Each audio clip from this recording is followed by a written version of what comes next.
గత కొన్ని వారాలుగా ఢిల్లీ ఎన్సీఆర్లో H3N2 ఫ్లూ కేసులు బాగా పెరిగాయంట. ఈ వర్షాకాలం వాతావరణం మార్పులు కూడా దీనికి తోడయ్యాయి. మొదటి విషయం ఏంటంటే లక్షణాలు.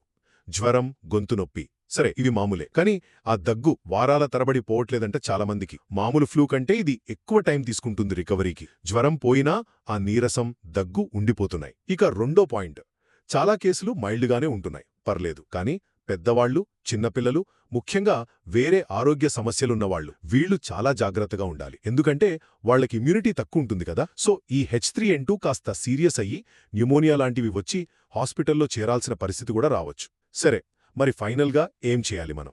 సింపుల్, బాగా రెస్ట్ తీసుకోండి, మంచి నీళ్లు ఎక్కువ తాగండి. ఒకవేళ లక్షణాలు తగ్గకపోయినా లేదా మరీ ఎక్కువ అనిపించినా వెంటనే డాక్టర్ని కలవడం బెటర్. రిస్క్ గ్రూప్లో ఉన్నవాళ్లు, అంటే పెద్దలు, హెల్త్ ప్రాబ్లమ్స్ ఉన్నవాళ్లు, ఫ్లూ వ్యాక్సిన్ వేయించుకోవడం గురించి తప్పకుండా ఆలోచించండి.